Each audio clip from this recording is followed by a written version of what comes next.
On July 9, 1947, Buckingham Palace announced the engagement of Princess Elizabeth, 20, and Lieutenant Philip Mountbatten, 25. Although post-war Britain was burdened by rationing and fuel shortages, most were agreed that their wedding, just 4 months later, would give the nation a well-needed boost. Here, to mark the royal couple's 70th anniversary, we reconstruct that extraordinary day, Thursday, November 20, 1947, 7 a.m., in Buckingham Palace. Princess Elizabeth looks out of her second-floor bedroom window in amazement. In the dawn light she can see hundreds of people all along the mall lying on mattresses and under blankets. All night it's been raining, and a light drizzle is still falling. At Kensington Palace, where he is staying in his grandmother Victoria's apartment, Elizabeth's fiancé is being brought a cup of tea by his valet John Dean, who thinks he looks relaxed and cheerful. 8 a.m. An air exclusion zone prohibiting aircraft from flying within 3 miles of Trafalgar Square comes into effect. Along the route, bomb sites still derelict from the war have been boarded up in case people injure themselves climbing over the walls and rubble to see the procession. Sewage pipes and telephone, water and electricity manholes along the route from Buckingham Palace to Westminster Abbey are being rigorously checked by members of Special Branch. Once the sewer inspections are complete, their findings will be sent to the Water Board's Inspector of Flushing. 9 a.m. Norman Hartnell, who has designed Elizabeth's wedding dress, arrives at the palace. He and his assistants have only a couple of hours to dress the bride and her 8 bridesmaids. It took Hartnell's team of 350 dressmakers 7 weeks to make the ivory silk satin dress. To stop the press sneaking photographs, his workroom windows were painted with whitewash, and to deter break-ins, his manager slept on the floor. The dress has even been discussed in cabinet. Labour Prime Minister Clement Attlee wrote to Buckingham Palace expressing concern that the silk may have come from a country that was an enemy of Britain. The palace replied testily that the dress contained silk from Chinese silkworms, but woven in Scotland and Kent. The wedding train contains silk produced by Kentish silkworms and woven in London. The going-away dress contains 4 or 5 yards of lion silk which was not specially imported but was part of the stock held by the dressmaker under permit. Hartnell pointed out sarcastically that, while the silkworms were Chinese, they were nationalist silkworms, not communist. China was then caught up in a lengthy civil war. The dress is covered in seed pearls brought in from the United States. When Hartnell's assistant was asked by customs officers at London Airport if he had anything to declare, he said in hushed tones, "Yes, 10,000 pearls for the wedding dress of Princess Elizabeth." 9:30 am. Final preparations are being made at Westminster Abbey. A red carpet has been laid along the nave, second-hand to save money, and vases of white lilies, chrysanthemums, roses, carnations and variegated ivy are placed either side of the high altar.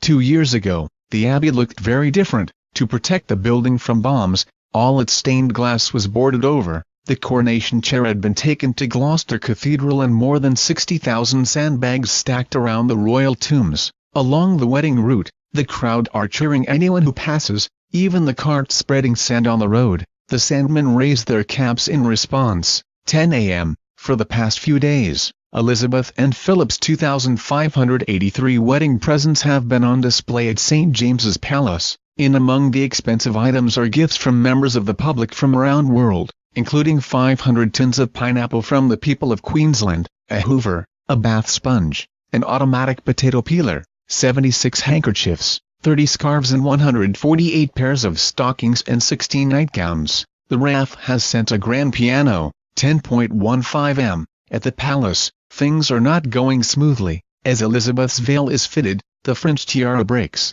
A taxi is summoned to take an 8 across London to a jeweller's to get it repaired. Then someone realizes the double string of pearls the king and queen gave their daughter as a wedding present is nowhere to be found. 10:20 am. Crowds are now 50 deep along the mall, and Trafalgar Square is overflowing with people, chatting excitedly and swapping cigarettes and sandwiches. The solidarity of the Blitz was here again, wrote a Daily Mail reporter. Boy Scouts selling official programs are mingling with the crowds and rosette sellers and rose chestnut vendors are doing a roaring trade. Troops line the route exactly 4 paces apart. Frank Taylor, the Conservative candidate at the Gravesend by-election to be held in 6 days' time, has decided to call off his canvassers and loudspeaker vans between 11 a.m. and 1 p.m. To avoid disturbing housewives listening to the wedding broadcast, after a fitting of an hour and 10 minutes, Princess Elizabeth is finally in her wedding dress. Fortunately, a courtier has remembered the missing pearls are on display with the other presents at St. James's Palace, so Jock Colville, the princess's private secretary, is charged with retrieving them. "Take any car," Elizabeth calls after him. Colville dashes into the courtyard, opens the door of a Daimler and shouts, "To St. James's Palace." To the driver, a tall figure gets out of the back. "By all means take my car, but do let me get out first," says King Haakon of Norway. 10:30 am. A group of reporters outside Kensington Palace get a surprise as Philip's cousin and best man, David Milford Haven, rides out through the gates on his bicycle. "I'm going for a breath of fresh air," he tells the astonished pressmen. 10:45 am. Jack Colville returns to Buckingham Palace with the missing pearls. It took him some time to persuade the detectives guarding the wedding gifts at St. James's Palace to hand the pearls over. Only after they found his name in the official program did they believe his story. In Kensington Palace, Philip is dressed in his naval uniform on which is pinned the insignia of the Order of the Garter, bestowed on him by the king the day before, and the Greek Order of the Redeemer. Today is his first day as a non-smoker, having promised his bride, who is concerned about the nicotine addiction of her father, George VI, that he would quit, but her betrothed does fortify himself with a gin and tonic. Philip's 3 sisters have not been invited to the wedding as they married Germans, some of whom had links to the Nazis. His sisters have sent him a wedding present of a gold pen with their names engraved on it. It was not Philip's family that initially concerned the king and queen when considering him as a future husband for their eldest daughter, but his politics. Earlier in the year he had such a heated discussion with the queen that he later had to write to apologize, saying he hoped she didn't think him violently argumentative and an exponent of socialism. 11 am. BBC radio coverage begins with the chimes of Big Ben and then correspondent Frank Gillard starts his commentary from his position outside Buckingham Palace. The pavements are still damp, but it is an hour since we have had rain. The temperature has gone up and it is almost a spring morning, such a relief to the enormous crowd which has been waiting for hours through the night, to capture the sounds of the day. The BBC has set up 55 microphones along the route from the palace to the Abbey. At Kensington Palace, Philip is shaking hands with the staff, including, for luck, the palace chimney sweep who is standing proudly with his brushes and rods. Philip asks for tea and coffee to be sent out to the reporters waiting by the gates. 11:03 am. The Queen and chief bridesmaid, 17-year-old Princess Margaret, leave Buckingham Palace in the glass coach, the first coach of the procession. Philip and his best man, David Milford Haven, are in a car on their way to the Abbey. They have realized that there is a danger they might accidentally wear each other's navy caps, as they are identical, and if Philip wore David's, it would cover his ears. They have put a large ink mark inside David's cap to tell them apart. The limousines carrying the King's mother, Queen Mary, and other royal guests start to arrive at the Great West Door. BBC correspondent Richard Dimbleby describes Queen Mary as a tall, regal figure. She walks slowly in her beautiful dress of aquamarine. It is the biggest gathering of European royalty since before the outbreak of war in 1939. Crown Princess Juliana of the Netherlands looks at her fellow monarchs in dresses and uniforms only recently out of storage, and says, "Everyone's jewelry is so dirty." Some of the less well-off European royalty have been helped with their travel expenses and accommodation by the royal family, and their wedding invitations came with advice about which boat train to catch. 11:05 am. Philip and David Milford Haven arrive at the Poets' Corner entrance to the Abbey. Yesterday, as well as awarding him the Order of the Garter, the King made Philip the Duke of Edinburgh, Earl of Mariannith and Baron Greenwich. The service sheets on the chairs and pews of the Abbey were printed before these changes, so he's described only as Lieutenant Philip Mountbatten RN. The Mail's reporter in the Abbey, editor Frank Cohen, can see no trace of nerves on Philip's face. He talks casually to Milford Haven, strokes his chin and looks around with deliberate appraisal. 11:16 am. The Irish state coach carrying the King and Princess Elizabeth leaves Buckingham Palace with an escort from the household cavalry. The coach windows have been treated with an anti-dim substance so they won't steam up and obscure cheering onlookers' views of the coach's famous occupants. Although it is unknown to most people, the King is seriously ill. In the past few months he has lost a great deal of weight and, although it has yet to be diagnosed,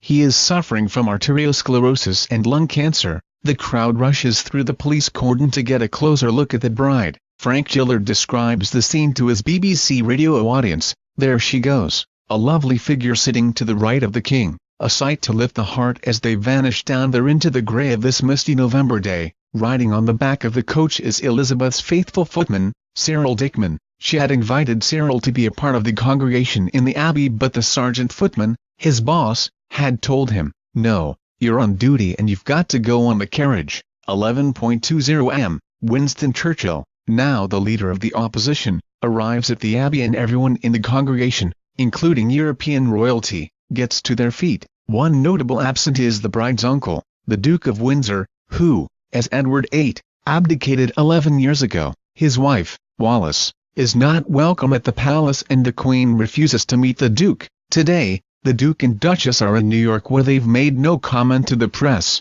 As the Irish state coach reaches Trafalgar Square, the huge crowd wave hats, scarves and handkerchiefs. Some of them have 4-shilling cardboard telescopes to see over the heads in front. An occasional camera flash bulb lights up the gloom. 11:26 am. The King and Princess Elizabeth arrive at the Abbey's Great West Door and are greeted by the Abbey clergy. Watching from her position on the roof of the deanery is Mrs. Wilcox, who is a guest of the Dean of Westminster. Feeling cold, she decides to go inside and makes her way through the deanery and into the Abbey, arriving unchallenged by the Great West Door. Mrs. Wilcox is quietly amazed that no one has stopped her, but she is delighted by the view she now has of the service. 11:30 am. To a fanfare and a hymn praise, "My soul, the King of Heaven," the bride enters the abbey on the arm of her father. They are followed by the bridesmaids and the 2 5-year-old pages holding the 15-feet train, Prince Michael of Kent and Prince William of Gloucester.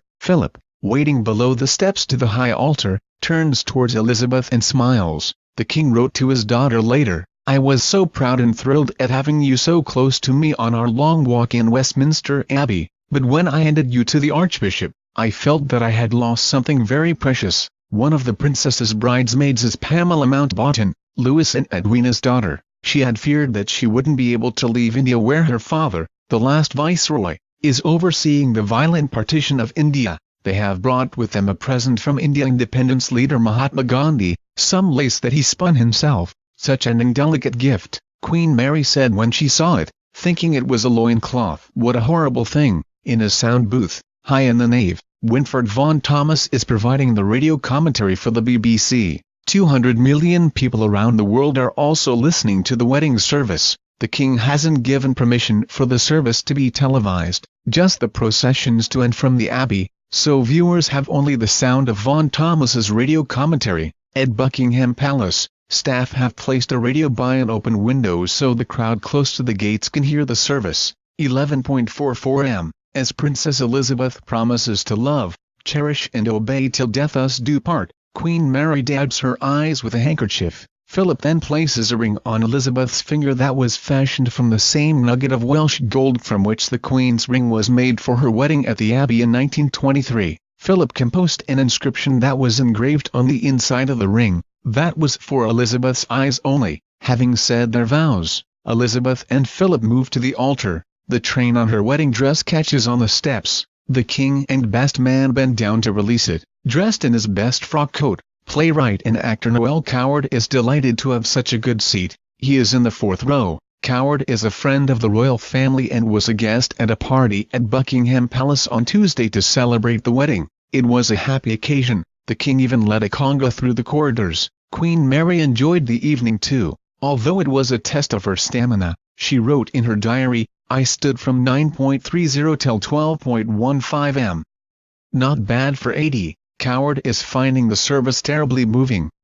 English tradition at its best, he would write later. 12:05 p.m. After the vows and prayers are over, the Archbishop of York, Dr. Cyril Garbett, climbs into the Abbey pulpit for the sermon. He'd been dismayed at the prospect of preaching today. "As an unmarried man, I always have an inferiority complex about this," he wrote to the Archbishop of Canterbury, who in the end wrote the sermon for him. Notwithstanding the splendor and national significance of the service in this abbey, Dr. Garbett reads, It is in all essentials the same as it would be for any cottager who might be married this afternoon in some small country church in a remote village in the Dales. The same vows are taken. The same prayers are offered. And the same blessings are given. 12:15 p.m. The signing of the register is taking place in St. Edward's Chapel behind the high altar. The king is on the verge of tears. He tells the Archbishop of Canterbury, Dr. Geoffrey Fisher, "It is a far more moving thing to give your daughter away than to be married yourself." The bride, groom and witnesses sign the register with a gold, quill-shaped pen presented for the occasion by the Chartered Institute of Secretaries. 12:26 p.m. As the Abbey organist plays Mendelssohn's Wedding March, the newlyweds begin to walk towards the Great West Door, hand in hand. As she passes her parents, Princess Elizabeth drops a deep curtsy to her father and mother and then to Queen Mary. They bow in return. Those close by could see that the king and queen hadn't expected this moving gesture. Elizabeth and Philip walk slowly past the tomb of the unknown warrior, and later that day, at the request of Elizabeth, the Dean will lay her bouquet on the tomb. Still standing by the Great West Door is the audacious Mrs. Wilcox. She can't believe her luck as the most famous couple in the world walk by her. "I could have touched them as they passed," Mrs. Wilcox wrote later to a friend. 12:30 p.m. There is a roar from the crowd as Elizabeth and Philip leave in the glass coach. "There are smiles on every face," says the BBC's Richard Dimbleby. 12:35 p.m. The cars start to arrive at the Abbey to collect the wedding guests. 12-year-old King Faisal II of Iraq, dressed in a blue suit, walks over to admire the horses of the household cavalry. A policeman, thinking Faisal is a member of the public who has broken through the cordon, urgently beckons to him to get back into the crowd. For a minute, Faisal does as he's told, then jumps into a state coach that's about to depart for the palace. As he waits for his car to arrive, Noel Coward is surrounded by fans wanting an autograph. 1 p.m. Outside the palace, the crowd is singing a rousing version of All the Nice Girls Love a Sailor when the bride and groom, king and queen, Queen Mary, the pages, bridesmaids and best man step onto the balcony. The police allow the crowd to run forward towards the palace gates. "This is the picture of the day that we shall all remember," says Frank Gillard on the BBC, over the roars of the crowd. "This is the one that millions will cut out from the papers and illustrated magazines and treasure for years to come." 1:10 p.m. In the palace's throne room, the official pictures are being taken by Prince Philip's society photographer friend, Baron Nahum. Bridesmaid Pamela Mountbatten watches with amusement as the long feathers on her mother's head obscure the guests behind her, and Prince George of Greece and Queen Juliana of the Netherlands are too busy talking to listen to Baron's instructions. 1:45 p.m. Guests numbering 150 are taking their place in the palace's ball supper room for the wedding breakfast. On the menu is filet de sole Mountbatten to start, followed by partridge casserole, and for dessert, bombe glacée Princess Elizabeth. On the tables are keepsake bouquets of white heather and myrtle from the plants on the Balmoral estate that made Queen Victoria's wedding bouquet. Marion Crawford, Elizabeth and Margaret's former governess, is enjoying the music provided by a lone bagpiper, although she notices that a French guest next to her winces from time to time, but he bore it with fortitude, Ayrshire-born Crawford wrote later. 3 p.m. At the wedding breakfast, the king doesn't make a speech, but instead simply toasts the bride. Philip makes a short speech, saying, "I am proud of my country and of my wife." Elizabeth says that she wishes for nothing more than that Philip and I should be as happy as my father and mother have been. But it's hard for the guests to hear every word in the large room, as there are no microphones. The bride and groom then cut the official 9 feet high, 4-tiered wedding cake with Philip's ceremonial sword. The cake was made by Macvity and Price of Edinburgh with ingredients sent from across the Commonwealth, butter from New Zealand, flour from Canada, rum from Jamaica and, from the Girl Guides of Australia, sugar and crystallized fruit. 4:05 p.m. The wedding breakfast over, the Duke of Edinburgh and Princess Elizabeth climb into an open landau, and the wedding guests shower them in rose petals. The princess has changed into a going-away outfit of a blue velvet coat over a love-in-the-mist crepe dress. The Duke is still in his naval uniform. Then, as they pull away for the short journey to Waterloo Station, they are chased out of the courtyard by the King and Queen and the 8 bridesmaids throwing more petals. I wonder what Queen Victoria would have thought. Says a baroness. Philip's mother, Princess Alice, stands waving until the couple is out of sight. It's now very cold, so palace staff have placed hot water bottles and rugs in the carriage. Under the princess's rug is hidden her favorite corgi, Susan, who was given to her as an 18th birthday present. Most of her corgi's scents have been descendants of Susan. Crowds 10 deep cheer them on the route to Waterloo Station. 4:15 p.m. The landau comes to a halt on platform 11 and Susan the corgi is first out, showering the red carpet in rose petals. Elizabeth and Philip are met by railway officials, and take their seats in the royal train. The couple's luggage has already been loaded. The princess has 15 cases, her husband just 2. To make sure the train is running on time, the station masters at Clapham Junction, Surbiton, Woking and Basingstoke have been told to phone Waterloo when the train passes. 5:43 p.m. The royal train slowly pulls into Winchester Station and the driver lines up the locomotive with a chalk mark on the platform that makes sure the newlyweds' carriage is level with the red carpet.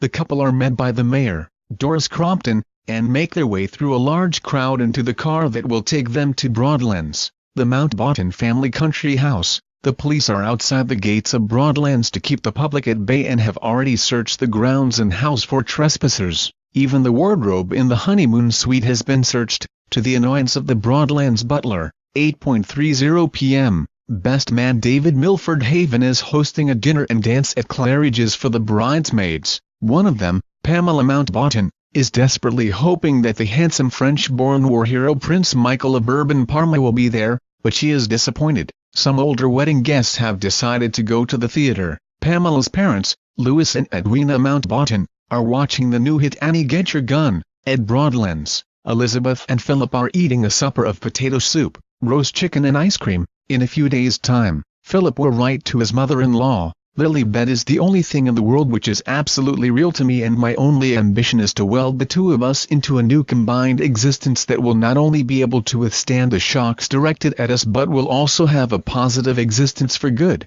11 p.m. Outside the palace, thousands of people are chanting, "We want the king, we want the queen." The royal couple duly step onto the balcony for a final wave, then the floodlights are switched off and the palace is plunged into darkness. To Jock Colville, the princess's private secretary, the wedding had an extra significance. As he wrote later, the war, it seemed, really was over.